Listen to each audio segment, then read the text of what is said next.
मेरे प्रिय दर्शकों, नमस्कार। दर्शकों, ऋषु ज्योतिष में आपका स्वागत है। ऋषु ज्योतिष समय समय पर आपका मार्गदर्शन करता रहा है। सबसे पहले तो मैं आपको बहुत धन्यवाद देना चाहूंगा कि आप मेरे वीडियो बड़ी उत्सुकता से देख रहे हैं। आशा करता हूं आगे भी देखते रहेंगे। आज के इस महत्वपूर्ण वीडियो में हम एक स्त्री जातक की कुंडली पर विचार करेंगे जो लगभग 40 साल की आयु हो गई है, लेकिन अभी असाध्य रोग से पीड़ित है और उसकी स्थिति बहुत ही खराब है। और एट प्रेजेंट इस समय पर वह स्त्री अस्पताल में अपने इलाज करा रही है, हॉस्पिटल में दाखिल है। लेकिन उनके परिवार वाले बताते हैं कि गुरुजी स्थिति बहुत ही नाजुक है। दर्शकों, बात करते हैं हम रोगों की। रोग कैसे क्या हैं? मैंने अपने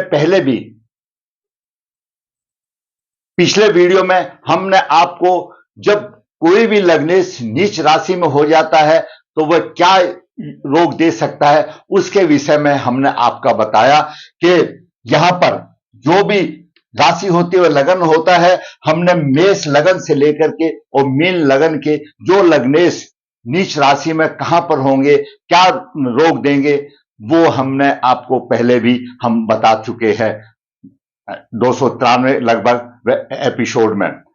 आज भी उसी श्रृंखला में हम विचार करेंगे कि रोग क्या है। दर्शकों,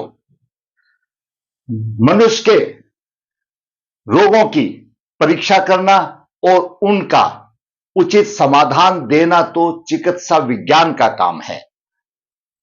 रोगों का चिकित्सा देना और उनका समाधान उचित देना चिकित्सा विज्ञान का काम है। परंतु भारतीय वैदिक ज्योतिष को अपने गहन अनुसंधान, अपने गहन अध्ययन पर यह गर्व है, क्योंकि एक चिकित्सक तो रोग होने के बाद बताता है कि इस पुरुष को, इस स्त्री जाति, इसको यह रोग हो गया।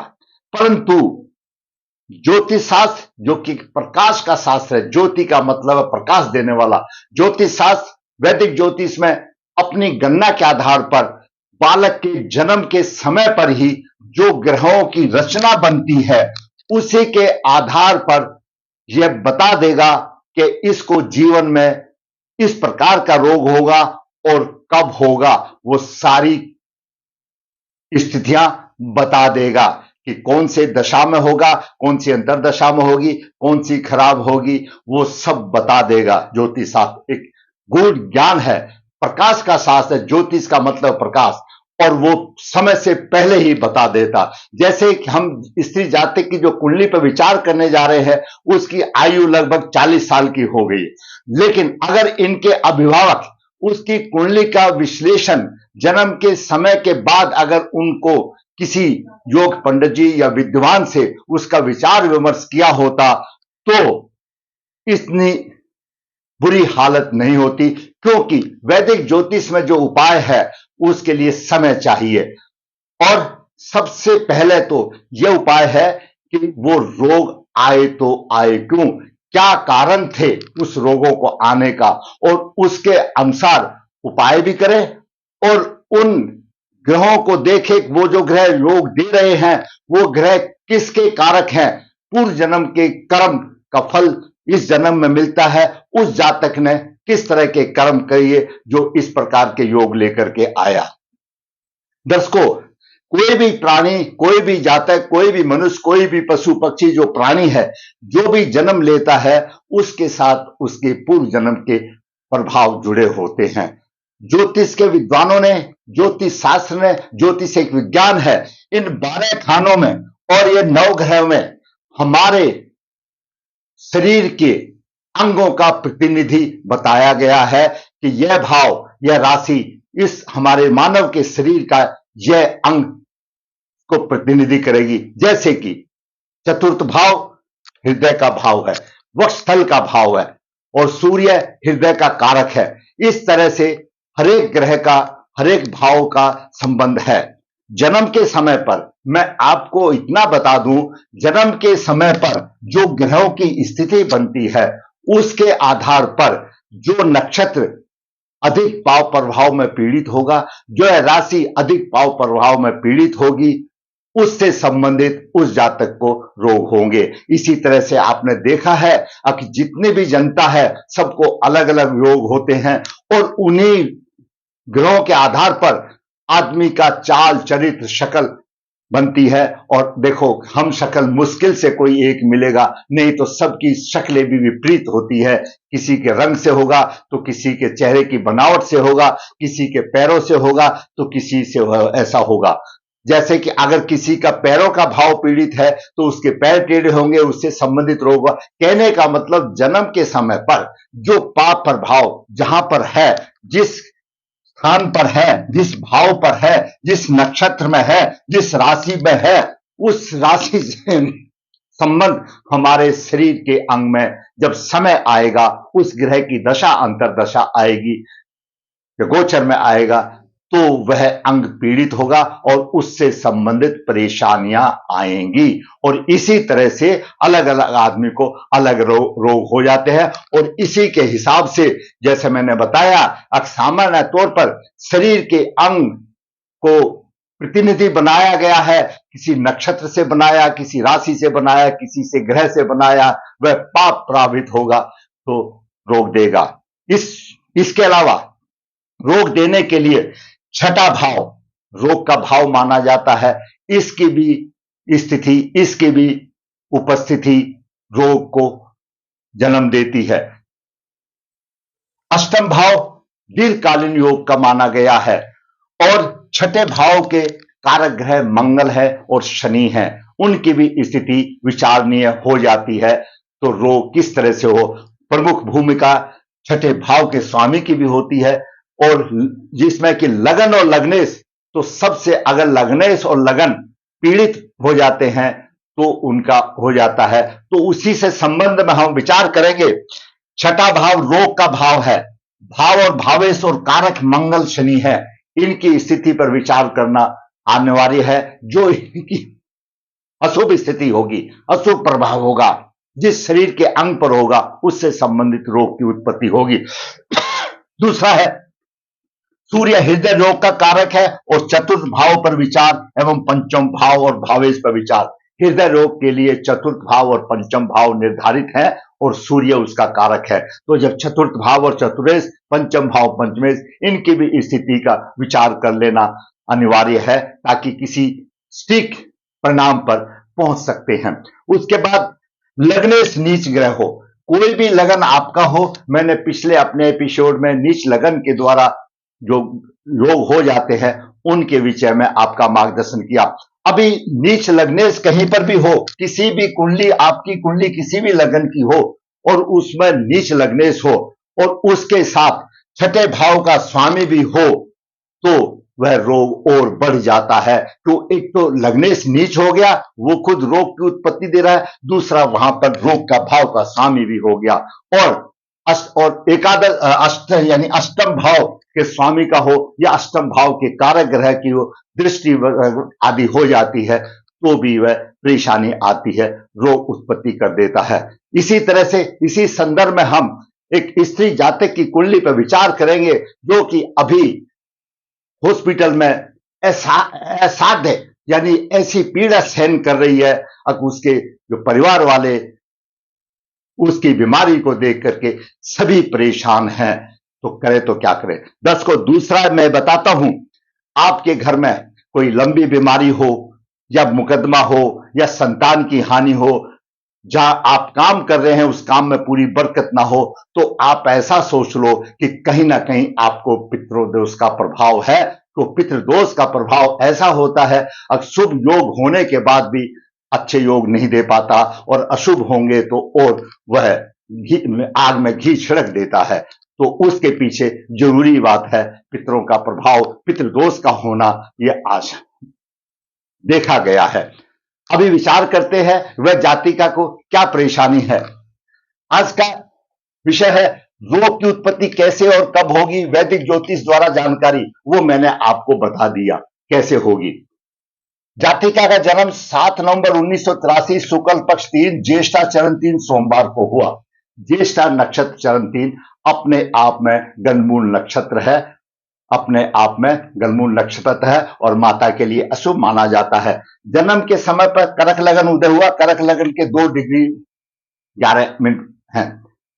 तीर्थ भाव में मंगल 006 अंश पर है और शुक्र नीच राशि में 4 डिग्री 34 मिनट लेकर के विराजमान है। चतुर्थ भाव में शनि उच्च राशि में है और तो सूर्य नीच राशि में है, वहीं पर बुध भी अस्त है और शनि भी अस्त है। तो चतुर्थ भाव पर बुध द्वादश भाव का भी स्वामी है। द्वादश भाव कालपुरुष की राशि में हॉस्पिटल माना गया, द्वादश भाव भी रोग देता है, तो चतुर्थ भाव में है। सूर्य नीच राशि में है, चतुर्थ भाव में है। सूर्य जब नीच राशि में चतुर्थ भाव में होता है, चतुर्थ भाव हृदय संबंधित है और सूर्य हृदय रोग का कारक है। साथ में शनि अस्त तो है, लेकिन सूर्य के ऊपर तो प्रभाव तो है, उधर शनि के ऊपर तो प्रभाव है। अस्त होने से ऐसा तो है नहीं सूर्य शनि का प्रभाव खत्म हो जाएगा, तो यहां पर यह भी अस्त है। शनि उच्च राशि में और सूर्य नीच राशि में और बुध द्वादश भाव का स्वामी। कहने का मतलब यह हुआ कि चतुर्थ भाव बुरी तरह से पीड़ित हो गया, चतुर्थ भाव भी पीड़ित हो गया, तुला राशि भी पीड़ित हो गई और तुला राशि का स्वामी शुक्र नीच राशि में हो गया। और इसका कारक ग्रह आगे देखते हैं, चतुर्थ भाव का कारक ग्रह की आगे बात करते हैं। पंचम भाव में गुरु 20 डिग्री लेकर विराजमान है। गुरु ज्येष्ठा नक्षत्र में है और गुरु रोग का स्वामी है। साथ में केतु है, 23 डिग्री लेकर विराजमान है। वहीं पर चंद्रमा नीच राशि में लग्नेश है। गुरु केतु चंद्रमा तीनों ज्येष्ठा नक्षत्र में है। कहने को तो यह बोला जाएगा कि गुरु तो चंद्रमा का दो मित्र है, लेकिन यहां पर चंद्रमा अश्लेषा नक्षत्र में हो गया, नीच लग्नेश हो गया, उसी नक्षत्र में गुरु भी आ गया। गुरु रोगेश है, चंद्रमा भी रोग दे रहा है और गुरु भी उस रोग की वृद्धि कर रहा है, क्योंकि नीच लग्नेश नीच चंद्रमा के साथ गुरु है और पंचम भाव में है और साथ में केतु है, तो रोग की वृद्धि कर रहा है। केतु भी यहां पर रोग की वृद्धि कर रहा है, गुरु भी यहां पर रोग देने वाला हो गया, रोगेश हो गया, और चंद्रमा ऑलरेडी लग्नेश नीच का है तो रोग देने वाला हो गया। ऐसा जातक ये पंचम भाव भी पीड़ित हो गया और वृश्चिक राशि भी पीड़ित हो गई और रोग की ऊंचा सर पर ले जाने वाला केतु भी साथ में है, तो यहां पर ये तीनों ग्रह पे हो गए। उसके बाद राहु एकादश भाव में है, राहु की भी 23 डिग्री है। राहु भी सीधा ज्येष्ठा नक्षत्र को देख रहा है, क्योंकि राहु की 23 है, गुरु की 20 है, केतु की 23 है, चंद्रमा की 25 है। इन चारों ग्रह की डिग्रियां इस तरह से है। अब जो पंचम भाव में ज्येष्ठा नक्षत्र है उसमें चारों का अशुभ प्रभाव है, चारों का अशुभ प्रभाव है, तो ज्येष्ठा नक्षत्र पीड़ित है, पंचम भाव पीड़ित है, नीच लग्नेश का चंद्रमा है वो भी पीड़ित है, तो यहां पर अपने संबंधित रोग देगा, यहां पर संबंधित रोग देगा। अब बात करते हैं करक लगन। करक लगन वाले, जैसा कि हम बताते हैं कि भावुक बहुत होते हैं, अपना बुरा कभी नहीं सोते, अब दूसरे की भावना में प्रभाव हो जाते हैं, भलाई में, और अपना अच्छा बुरा भी ध्यान नहीं रखते, वो उनकी दूसरों की सहायता करने वाली बात होती है और भावुकता के बह में बह जाते हैं। निरंतर आगे बढ़ने की तो इच्छा तो होती है, आत्मविश्वासी होते हैं, न्याय प्रिय होते हैं, दाम्पत्य सुख इनमें कमी आती है, चाहे कारण कुछ भी हो। लग्नेश चंद्रमा पंचम भाव में नीच राशि में चला गया और साथ में जैसा मैंने बताया कि गुरु भी आ गया और केतु भी आ गया, तीनों ज्येष्ठा नक्षत्र में। जब ज्येष्ठा नक्षत्र पीड़ित हो जाता है, भाव पीड़ित हो जाता है, राहु का भी प्रभाव है, तो राहु का भी प्रभाव है, और ज्येष्ठा नक्षत्र वात पित्त रोग, आंतों में परेशानी, रक्त विकार, छाती फेफड़े आदि नीच लगने से ये ग्रह दो दे सकता है। तो यानी पंचम भाव पीड़ित हो गया, चतुर्थ भाव भी पीड़ित हो गया और पंचम भाव भी दर्शकों पीड़ित हो गया, दोनों भाव पीड़ित हो गए। छठे भाव पर शनि अष्टम भाव का स्वामी है, रोग के भाव पर है, तो छठे भाव पर भी कहीं ना कहीं रोग का हिसाब किताब थोड़ा सा बन गया। अब सूर्य और शनि यहां पर हृदय रोग की बीमारी दे रहे हैं, क्योंकि शनि अष्टम भाव का भी स्वामी है, दीर्घ भाव का भी स्वामी है, और छठे भाव पर भी है चतुर्थ भाव। अब इस तरह से चतुर्थ भाव भी जातिका का पीड़ित हो गया और पंचम भाव भी पीड़ित हो गया। चतुर्थ भाव छाती, हृदय, पाचन, गैस, फेफड़े, जिगर, गुर्दे, हृदय रोग, यानी ये सारी चीजें प्रभावित हो गई। और ज्येष्ठा नक्षत्र वात पित्त रोग, आंतों में परेशानी, रक्त विवाह, छाती फेफड़े आदि नीच लगने के कारण उसमें पीड़ित हो गया। छठा भाव रोग का भाव है, भाव बेवश और कारक मंगल शनि। छठा भाव रोग का भाव है, रोग का स्वामी पंचम भाव में चला गया, नीच राशि के साथ हो गया, तो पंचम भाव पीड़ित हो गया और चंद्रमा को मदद कर दिया पीड़ित करने में ज्येष्ठा नक्षत्र को। उसके बाद सूर्य हृदय रोग का कारक है, सूर्य यहां पर चतुर्थ भाव है, चतुर्थ भाव पीड़ित हो गया, हृदय रोग से भी संबंधित परेशानी आ गई। लग्नेश नीच साथ में ग्रह की युति विचार, छाती फेफड़े और नीच लग्नेश के साथ गुरु और केतु विचार से छाती संबंधित परेशानी आ गई। अब दर्शकों साधारण तौर पर समझो, जातिका के 1 2 3 भावों में 7 ग्रह हैं। सूल योग तो वैसे ही हो गया, अशुभ योग में पैदा हुई जातिका सूल योग में वैसे ही हो गया। और दूसरा, चतुर्थ भाव भी पीड़ित है, पंचम भाव भी पीड़ित है और छठा भाव भी रोग वाला पीड़ित है, शनि की दृष्टि है, छठा भाव भी पीड़ित है। साधारण तौर पर आप समझो, मैं आपको बिल्कुल मोटे तौर पर बता देता हूं, जो हमारे मनुष्य की जो मशीनरी है, गर्दन से नीचे और कटिबंध से ऊपर तक, इसमें हमारा वत्सल भी आ जाता है और अमावस्या भी आ जाता है और पेट का हिस्सा भी आ जाता है, पूरा कटिबंध तक। ये हमारी मुख्य मशीन है। जिस तरह एक गाड़ी में इंजन होता है, बाकी 4 व्हील उसके लगे रहते हैं, इंजन आगे रखा रहता है, जो हमारा जो मेन बॉडी है, गर्दन से नीचे और जो कटिबंध से ऊपर जो है, वो हमारी मेन बॉडी है। उस जातिका की मेन बॉडी सारी चतुर्थ भाव, पंचम भाव और छठे भाव में आ जाती है, तो वह सारी ही मेन बॉडी उसकी पीड़ित है। नाना प्रकार के योग हैं। आप गर्दन से नीचे स्टार्ट कीजिए, हमारे गुर्दे आ जाएंगे, फेफड़े आ जाएंगे, सांस नली आ जाएगी, उससे नीचे आएगा तो हमारा अमावस्या, वो हमारा जहां पर लीवर वगैरह आ जाएगा, खाना जहां पचता है वो आ जाएगा। आगे नाभि से नीचे जाएंगे तो आगे वेस्ट प्रोडक्ट जहां निकलता है वो आ जाएगा, कटिबंध यानी पेट का आ जाए। यानी ये सारे अंग हमारी मेन मशीनरी, हमारे मोटे तौर पर ये कह दो कि गर्दन से नीचे और कटिबंध से ऊपर जो हमारा मेन शरीर है, बाकी तो हाथ पैर गर्दन है, वो तो ठीक है, गर्दन तो बहुत जरूरी है, उससे चला दिमाने के लिए वो एक अलग बात है, लेकिन मेन मशीनरी ही जातिका की प्रभावित है। चतुर्थ पंचम छठम भाव पीड़ित है और ये सारे रोग दे रहे।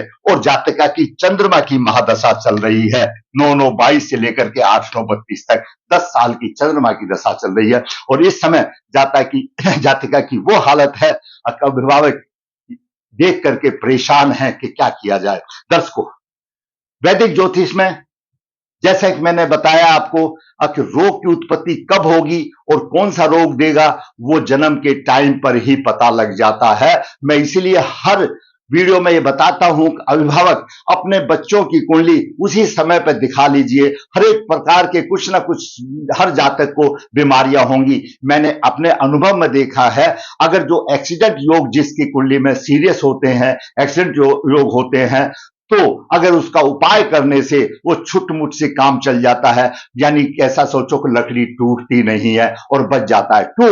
जब वो अशुभ घड़ी आती है तो आपको द्वारा किया हुआ काम वो आगे आ जाता है और उसको रोक देता है, उसको शुभता में कन्वर्ट कर देता है। जरूरत है समझने की, जरूरत है करने की, तो वो हल्के से चला जाता है। इसी तरह से ये भी है, अगर जन्म के टाइम पर इनका उपाय कर लिया होता तो इतनी बुरी स्थिति नहीं होती, छुटमुट में निकल जाता। तो आइए, ऐसे ग्रह के योग अगर आपकी भी कुंडली में या किसी के भी आपके सगे संबंधी के कुंडली में है तो क्या उपाय करना चाहिए? तो ऐसे उपाय जब बालक उपाय करने लायक हो जाता है तभी उसका उपाय का ध्यान देना चाहिए। और अगर बचपन में ही है तो उसकी माता भी उसके हिसाब से कर सकती है, जैसी स्थिति के आधार पर है।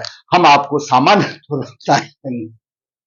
नीच लगने से, जो भी नीच लगने से, जो भी आपका लगन है और नीच है और उसमें और दूसरा ग्रह है, तो सबसे पहले लग्नेश का यंत्र में उसका रत्न स्थित करके नियमित रूप से उसकी पूजा करनी चाहिए। अपने मंत्र की जिसका चंद्रमा लग्नेश हो या मंगल हो, सूर्य हो, वटेवर जो भी हो, उसके यंत्र के साथ उसका रत्न उसमें स्थापित करके पूजा करनी चाहिए। और लग्नेश का रत्न धारण करना चाहिए, लगन में रत्न धारण करना चाहिए, लग्नेश का रत्न लगन में धारण करना चाहिए।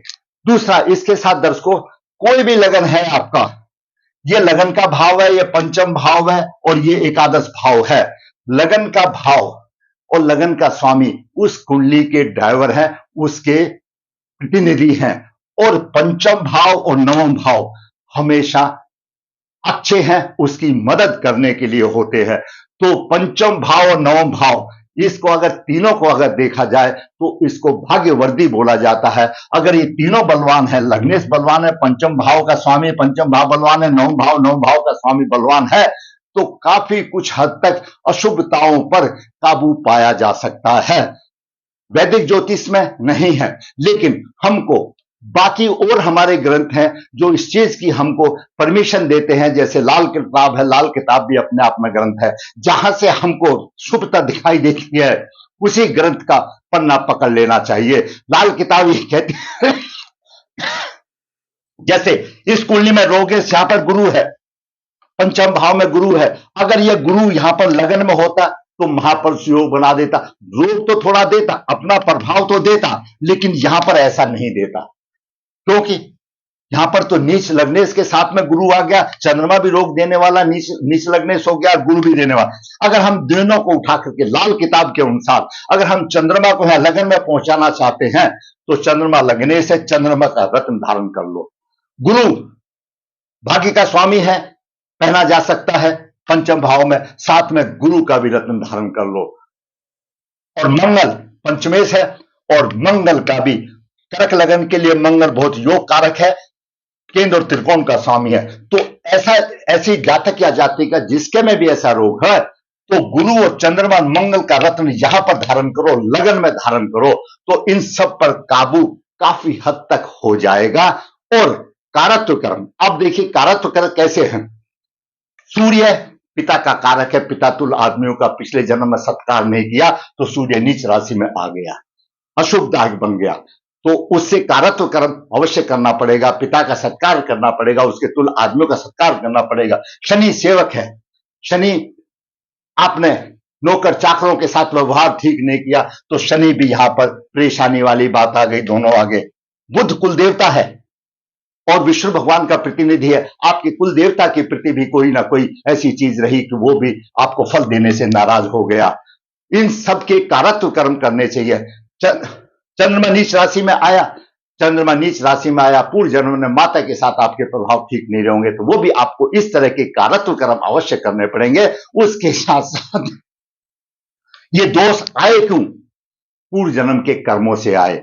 आप नारायण बलि श्राद्ध कीजिए, मैं इसकी बात नहीं कहता हूं, ये तो अभी जाति का भगवान जाने क्या होगा, बच जाए, अगर ठीक से हो जाए, ठीक हो जाए तो इससे इलाज करा देने से फायदा मिलेगा। करेगी तो जब जब हॉस्पिटल से बाहर आ जाएगी, आने के बाद ही उसको करने दो, रत्न ऐसा कराने पर दो। और मैं उनकी बात बता रहा हूं जिनकी कुंडली में अभी आपको पता नहीं, देखने से पता लगे तो आप सबसे पहले नारायण बलि श्राद्ध करो। नारायण बलि श्राद्ध करके भागवती लाके डालो और भोलेनाथ की सेवा करो हर सोमवार को, क्यों चंद्रमा है, आपको अवश्य फायदा मिलेगा। वैदिक ज्योतिष ये उपाय, अगर कोई जातक हॉस्पिटल में एडमिट हो गया तो आपको उपाय कैसे कर सकते हैं? बिजली का बटन दबाया, ट्यूबलाइट जल गई तो वो तो संभव नहीं है, उसके लिए समय चाहिए। अब वो बेचारी हॉस्पिटल में है, मैं प्रार्थना करता हूं जल्दी आकर के अपने घर से आकर के फिर उपाय करे तो ही उसका संभव है। वैश्यक है, 83 के 27-40 साल के, उसको खुद ही उपाय करने पड़ेंगे। हाँ, सिद्ध करके उसका भागवती लॉकेट अभी भी पहनाया जा सकता है। सकारात्मक सोचो, नकारात्मक क्यों सोचे, भगवान फल को सबको फल देगा। दर्शकों, आज मैंने एक स्त्री जातक जो कि हॉस्पिटल में परेशान हो रही है अपने घरों के दोष के कारण, उसके अभिभावक ने ध्यान नहीं दिया। अभिभावक अगर शुरू में ध्यान देता तो 12 साल की आयु के बाद ही अगर नारायण बलि श्राद्ध और ये सब कर लिया होता तो ऐसी स्थिति पैदा नहीं होती। ये मेरा अपना विश्वास है। इसलिए मैंने आज आपको एक जो रोगी है, स्त्री है, परेशानी में है, अभिभावक की परेशानी में, उसकी कुंडली का मैंने विश्लेषण करके आपका मार्गदर्शन किया। दर्शकों, जैसे आपको पता है विश्व ज्योतिष मैं हमेशा बताता हूं, नर्मदा जी के तट के नजदीक है नरदेहर, यहां पर कालसर्प दोष, पितृदोष की पूजाएं की जाती है। जरूरत है वो संपर्क कर सकता है। विश्व ज्योतिष हाथ से पत्रिका लिखता है, जिसके जो लिखाना चाहे लिखवा सकता है। विश्व ज्योतिष आपके द्वारा परेशानी हुई, जो आप परेशानी भोग रहे हैं, उसका मार्गदर्शन वीडियो बना करके मैंने बताता हूं। आपको भी जो परेशानी, आप कमेंट्स बॉक्स में लिखिए, डिटेल लिखिए, मैं आपका वीडियो बना करके आपको मार्गदर्शन करूंगा। विश्व ज्योतिष कन्या भाव के लिए गुण मिलान बिना किसी शुल्क के आपके पास भेजता है। जरूरत है आपको संपर्क करने की। फिर कहूंगा दर्शकों, अगर मेरा वीडियो आपको कुछ फायदा लगा, हाँ किसी का मार्गदर्शन कर सकता है, आप अपनी कुंडली देखिए, अपने परिवार में देखिए, कोई भी रोग है उसका हर उपाय है, लेकिन जरूरत है समय पर उसका उपाय करने की, समय पर जागृत होने की। उसके बाद में तो कुछ नहीं हो पाएगा। दर्शकों, अंत फिर कहूंगा, अच्छा लगा है तो लाइक करें, शेयर करें, सब्सक्राइब करें, और जिसने मेरा चैनल सब्सक्राइब करें, ताकि मेरा मनोबल भी ऊंचा हो और इसी प्रकार मैं वास्तविक कुंडलियां बना करके आपका मार्गदर्शन करता रहूं। धन्यवाद।